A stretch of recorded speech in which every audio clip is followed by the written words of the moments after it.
In Australia, sport is hugely influential. It's been described by scholars as a locus of political power, subject of everyday speech, and maker of ethnic, racial, sexual, and national identity.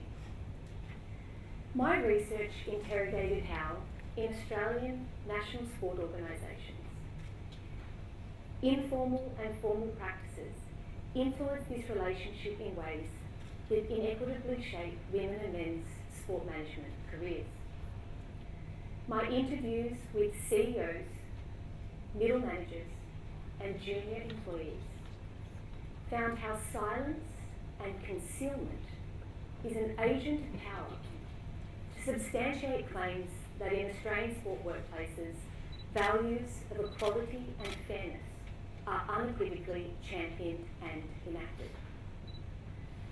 Importantly, my research gave female sport administrators a voice, previously silenced by fear of consequence and reprisal. They gave me a privileged window into their personal and their professional working lives. But with that privilege came an important responsibility. One female administrator suggested that she hoped that other young women wouldn't experience the same third-degree burns that she had metaphorically endured through her professional sport management career. My research revealed gaps between formal policies and everyday unspoken informal practices.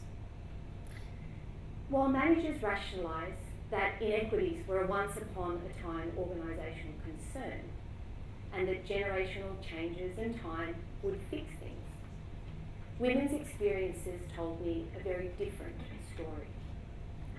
They discussed bullying and innuendo, slammed office doors and fists on desks. They discussed humour, sexualised humour, veiling inappropriate and gendered inappropriate messages. Apparently, women who progressed their careers were lesbians and bitches who batted for the other side. My research took me on a more nuanced journey, for it wasn't just women. Those men who didn't meet Anglo-Western heterosexual norms similarly experienced career impediments. So what's the so what of these research findings? Importantly, my research provoked dialogue and awareness. In the study workplaces, equity and diversity training followed. Drawing on Justice Brander's suggestion, I've looked both within and outside the Academy. Conversation articles and radio interviews have given me a powerful context in which to challenge dialogue.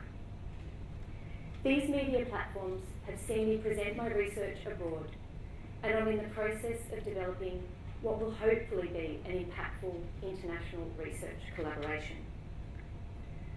Through research-informed learning and teaching, I'm encouraging our students to think differently, to be reflexive practitioners. This change can have profound disruptive effects.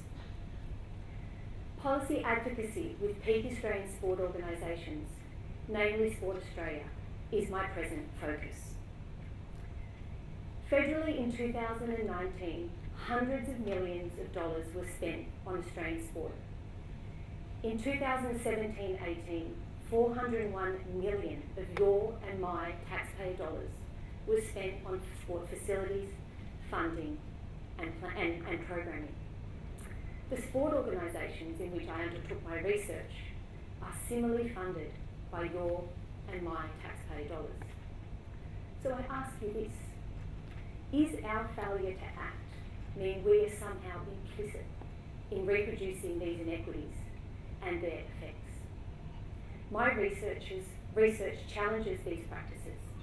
Help me achieve this.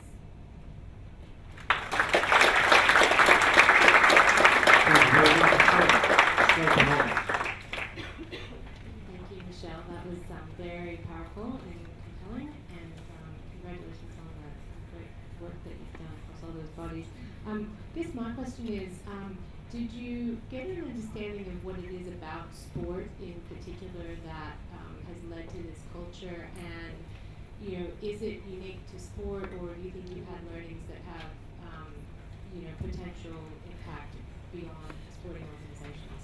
Yeah, I certainly think there are some particularities as it relates to sport, and I think probably what I didn't have the opportunity to kind of reflect on was the intersections between gender and ethnicity and other categories of difference. But what I will say is that sport, its history was born of white Anglo-Western men, and no disservice to the Anglo-Western men in this room, but its history has profound effects in the contemporary context.